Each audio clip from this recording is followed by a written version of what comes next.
Hello students, good morning to all.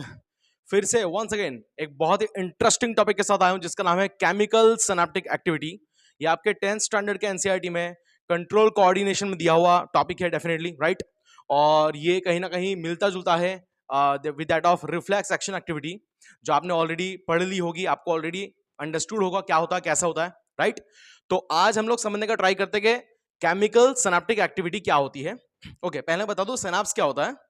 दो neurons जो होते हैं, दो neurons, right, neuron number 1 and neuron number 2, उसका जो एक जंक्शन बनता है, मतलब terminal part of first neuron, gap between two neurons and initial part of second neuron, ये पूरा जंक्शन जो बनेगा उसको बोलते हैं सिनेप्स। ओके, और सिनेप्टिक एक्टिविटी यहां पे बोला हुआ है, मतलब कि सिनेप्स क्या करेगा, कुल मिला के आपको पता ही है कि कोई भी इंफॉर्मेशन को जब कंडक्ट करना होता है, ट्रैवल करना होता है, तो वो इलेक्ट्रिकल इंपल्सेस के फॉर्म में होता है, राइट। तो एज पर दी डायग्राम जो आपको यहां पे दिख रही है, according to concept and diagram, यहां पे ऐसा समझ लो कि न्यूरॉन नंबर 1 है, न्यूरॉन नंबर 2 है, तो यहां का जो इलेक्ट्रिकल इंपल्स है वो यहां पे आ जाए। ओके, तो जस्ट एक न्यूरॉन से दूसरे न्यूरॉन पे इलेक्ट्रिकल इंपल्सेस को लेकर जाना बाय यूजिंग पर्टिकुलर केमिकल, उसी को बोलते हैं केमिकल सिनेप्टिक एक्टिविटी। सही है, ये हम लोग अभी बहुत अच्छी तरीके से समझने वाले, पढ़ने वाले, राइट। तो ये डायग्राम आपको कहीं ना कहीं मिला होगा बहुत सारी रेफरेंस बुक्स में, और ये थोड़ा बहुत मिलता जुलता है आपके एनसीईआरटी के डायग्राम से, है ना। तो चलो इस पे थोड़ा समझने का ट्राई करते हैं कि ये किस तरीके से होता है, क्या होता है।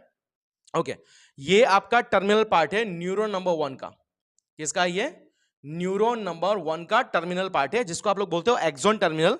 ये आपको यहां पे दिख रहा होगा बहुत अच्छी तरीके से, सही है, जिसको हम लोग बोल सकते हैं प्री साइनेप्टिक मेम्ब्रेन। सही है, क्योंकि साइनाप्स के ऊपर का फर्स्ट पार्ट है ना, मेम्ब्रेन है ना, तो उसको बोलना पड़ेगा प्री साइनेप्टिक मेम्ब्रेन। ये आपके सामने है, सही है, ये क्लियर हो गया। नाउ इसमें बहुत सारी चीजें ऐसा होती है जो हम लोग अभी समझने वाले हैं। जैसे यहाँ पे साइनेप्टिक वेसिकल्स होते हैं, उसके अंदर क्या होते हैं, कुछ स्पेशल टाइप के वेसिकल्स होते हैं जिसमें कुछ स्पेशल टाइप के केमिकल्स होते हैं।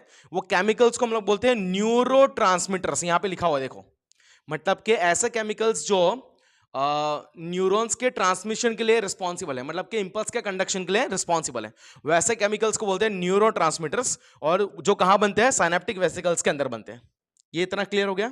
अब फॉर एग्जांपल अभी के लिए हम समझ सकते हैं कि यहाँ पे लेट से मैंने ले लिया ACH। ACH stand for acetylcholine, तो मैंने यहाँ पे समझने के लिए लिया है एक example, acetylcholine will act as a neurotransmitter. सही है, चलो बढ़िया। और दूसरा यहाँ पे होते हैं माइटोकॉन्ड्रिया, क्योंकि यहाँ पे जो भी प्रोसेस होने वाली है उसको क्या लगने वाला है, एनर्जी लगने वाली है। ओके, तो यहाँ पे माइटोकॉन्ड्रिया मैंने लिखा हुआ है, जो डेफिनेटली ATP बनाएगा और एनर्जी प्रोवाइड करेगा पूरी प्रोसेस के लिए। सही है, ओके। दूसरे यहां पे कुछ होते हैं आयन चैनल्स, कुछ सिलेक्टेड आयंस के लिए क्या होते हैं, आयन चैनल्स होते हैं, और वो जरूरत पड़ने पे ओपन होते हैं, जरूरत पड़ने पे क्लोज होते हैं, और आयंस का क्या करते हैं, कंडक्शन करवाते हैं, वो हम लोग समझने वाले हैं। सही है, उसके बाद जो नीचे मैंने लिया हुआ ये है आपका मसल फाइबर। मसल फाइबर क्या होता है, एक सेल होता है। क्या होता है, ये सेल होता है। किसका सेल होता है, ये मसल टिश्यू का। फॉर एग्जाम्पल अगर हम बात करें स्केलेटल मसल, तो स्केलेटल मसल क्या होता है, एक प्रकार का टिश्यू है, और वही टिश्यू का अगर मैंने एक सिंगल सेल लिया तो उसका नाम क्या है, मसल फाइबर। क्या ये क्लियर है? सही है, चलो अब ये दोनों के बीच में जो गैप रहेगा, ये गैप को बोलना पड़ेगा साइनेप्टिक क्लेफ्ट। गैप को क्या बोलना पड़ेगा, जस्ट गैप, उसको बोलना पड़ेगा साइनेप्टिक क्लेफ्ट। सही है, क्लियर है। और ये जो पूरा जंक्शन बनेगा, यहां पे जो जंक्शन बनेगा, देखो जैसे मैंने बताया कि एक न्यूरॉन, दूसरा न्यूरॉन, और दोनों के बीच का गैप, उसका जंक्शन था, उसको बोल सकते हैं साइनाप्स। यहां पे साइनाप्स बोल सकते हो, लेकिन यहां पे एक अलग टर्मिनोलॉजी हम लोग यूज करते हैं कि यहां पे neuron number 1 and muscle fibre का जो जंक्शन बनेगा उसे बोलना पड़ेगा न्यूरोमस्कुलर जंक्शन, NMJ। क्या बोलना पड़ेगा उसको, न्यूरोमस्कुलर जंक्शन। ठीक है, और जहां पे रिसेप्टर होते हैं, मतलब के मसल फाइबर जहां पे रिसेप्टर होते हैं स्पेशली उसके सेल मेम्ब्रेन पे रहेंगे, सिंपल सी बात है, तो उसे हमें बोलना पड़ेगा मोटर एंड प्लेट। क्या बोलना पड़ेगा, मोटर एंड प्लेट। क्या ये क्लियर है? सही है, चलो परफेक्ट। अब जैसे इसको प्री सिनेप्टिक मेम्ब्रेन बोला, तो इसका पोस्ट सिनेप्टिक मेम्ब्रेन हमें बोलना पड़ेगा। सही है, चलो अभी क्विकली समझने का ट्राई करते हैं। जब तक कोई भी स्टिमुलस या इंपल्स नहीं आया है तब तक यहां पे अभी कोई भी एक्टिविटी नहीं हो रही है। ये आपको क्लियर कट दिख रहा होगा, है ना। देखो यहां पे आपको ऑलरेडी पता होगा कि जो इंपल्स का कंडक्शन होता है, इलेक्ट्रिकल इंपल्स का कंडक्शन, वो कहां से कहां होता है, सबसे पहले वो किसी particular you can say sense organ से स्टिमुलस आता है। 5 अलग अलग सेंस ऑर्गन आपको पता ही है, नोज है, टंग है, आई है, ईयर है, स्किन है, और थॉट्स भी हो सकते हैं सच। तो 6 हो गए कुल मिला के। और इससे हमें क्या मिलता है? इससे हमें मिलता है स्टिमुलस, राइट। और ये स्टिमुलस को रिसीव करते हैं हमारे सेंस ऑर्गन के रिसेप्टर्स, और ये सेंस ऑर्गन के रिसेप्टर से फिर जाता है हमारे न्यूरॉन पे। सही है। न्यूरॉन में सबसे पहले ये स्टिमुलस को रिसीव करेगा डेंड्राइट्स, मतलब डेंड्रॉन, और डेंड्रॉन उसको कन्वर्ट करेगा इलेक्ट्रिकल इंपल्सेस के अंदर। सही है। अब ये इलेक्ट्रिकल इंपल्स जो है ये डेंड्रॉन से लेके जाएगा सेल बॉडी, सेल बॉडी से जाएगा एक्सॉन, और एक्सॉन से जाएगा ये एक्सॉन टर्मिनल जो मैंने यहां पे दिखाया हुआ है। क्या इतना क्लियर हो गया? चलो परफेक्ट। अब समझ लो कि यहां से कोई एक पर्टिकुलर इलेक्ट्रिकल इंपल्स आया, मैं इसको EI लिख रहा हूं, इलेक्ट्रिकल इंपल्स वो यहां पे आया। ठीक है। जैसे इलेक्ट्रिकल इंपल्स एक्सॉन टर्मिनल मतलब कि टर्मिनल एंड पे आया, यहां पे जैसे ही वो सिग्नल आया, कोई पर्टिकुलर आयन, कोई भी आयन ले लो, लेट्स से फॉर एग्जांपल अभी सोडियम ले लेते हैं, राइट। तो सोडियम आयन को क्या हुआ? सोडियम आयन की एक्टिविटी यहां पे बढ़ गई, और सोडियम आयन जैसे ये पर्टिकुलर ये मिला, you can say type of क्या बोल सकते, सिग्नल मिला। ओके। तो यहां से सोडियम आयन ने बाहर जाना शुरू कर दिया। सोडियम आयन कहां जाना शुरू हो गया? बाहर जाना शुरू हो गया। सही है। तो यहां पे कुल मिला के क्या हो गया? इंबैलेंस हो गया, इलेक्ट्रिकल इंबैलेंस हो गया, क्योंकि जो अंदर सोडियम था वो भी बाहर चला गया। तो उसे बैलेंस करने के लिए साइनेप्टिक क्लेफ्ट में कोई दूसरा आयन जो होगा उसे भी क्या करना पड़ेगा? अंदर जाना पड़ेगा।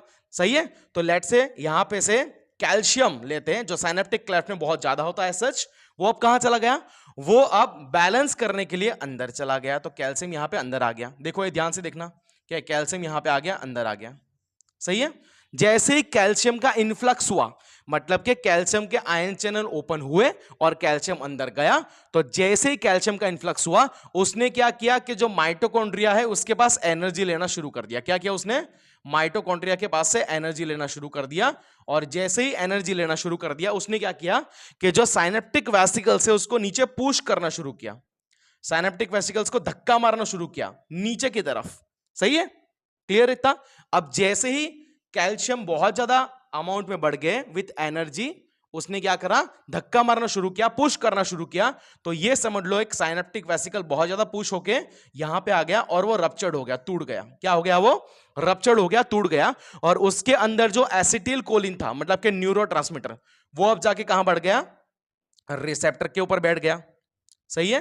तो साइनेप्टिक क्लेफ्ट में देखो बहुत सारा वेस्ट भी होता है, बहुत सारा वेस्ट भी होता है, और बहुत सारा रिसेप्टर पे जाके भी बैठता है। ये आपको क्लियर कट यहां पे दिख रहा होगा। सही है। जो वेस्ट होने वाला एसिटिल कोलिन है वो कहीं ना कहीं डिग्रेड होके, यू कैन से, उसका मेटाबॉलिज्म होता है। Okay. Acetylcholinesterase enzyme है जो उसका बचा हुआ एसिटिल कोलिन का क्या करेगा? मेटाबॉलिज्म करेगा, और वापस उसको रीयूज कर लेगा फिर से बनाने के लिए। सही है। अब हम लोग आते हैं इस पे कि यहां पे एसिटिल कोलिन आकर बैठ गया। कहां बैठ गया? आकर रिसेप्टर पे आके बैठ गया। ओके। एसिटिल कोलिन के एज सच हमारी बॉडी में दो अलग अलग प्रकार के रिसेप्टर्स होते हैं।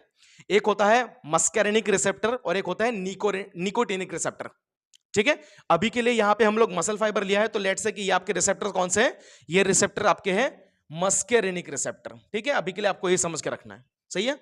अब जैसे ही एसिटिल कोलिन यहां पे बैठा रिसेप्टर साइड पे, रिसेप्टर ने एक सिग्नलिंग पाथवे एक्टिवेट कर लिया, उसको हम लोग बोलते हैं सेकेंडरी मैसेंजर सिग्नलिंग पाथवे। सही है। तो ये पाथवे एक्टिवेट करने के बाद, मतलब कि ये सिग्नल एक्टिवेट करने के बाद, ये पूरे के पूरे सिग्नल्स कहां चले गए?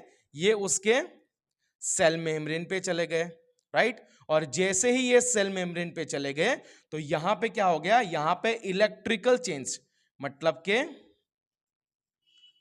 इलेक्ट्रिकल पोटेंशियल जो था ये पर्टिकुलर साइड का, वो क्या हो गया? अभी फ्लक्चुएट हो गया, चेंज हो गया। सही है। और इलेक्ट्रिकल पोटेंशियल जैसे चेंज हुआ, तो उसी को हम लोग बोलते हैं कि यहां पे क्या आ गया? इंपल्स आ गया। देखो इंपल्स होता क्या है एज सच, ये एज सच आपका आज का होमवर्क है कि इंपल्स होता क्या है, आपको कमेंट करके बताना है। बट अभी के लिए ये बता सकता हूं ऊपर ऊपर से कि जो भी है इलेक्ट्रिकल पोटेंशियल था यहां पे, राइट। मतलब कि कोई पर्टिकुलर सेल मेम्ब्रेन का जो नॉर्मल इलेक्ट्रिकल पोटेंशियल होता है वो चेंज हो जाना, वो फ्लक्चुएट हो जाना। वो फ्लक्चुएशन से जो भी चार्ज बनेगा या चार्ज मूव करेगा उसको बोलेंगे इंपल्स। ठीक है, आप लोग थोड़ा सर्च करना और कमेंट में मुझे बताना, सही है। तो this is what we have type of chemical synaptic activity, जो दो न्यूरॉन के बीच में भी हो सकती है और जो न्यूरॉन एंड मसल फाइबर के बीच में भी हो सकती है, सही है।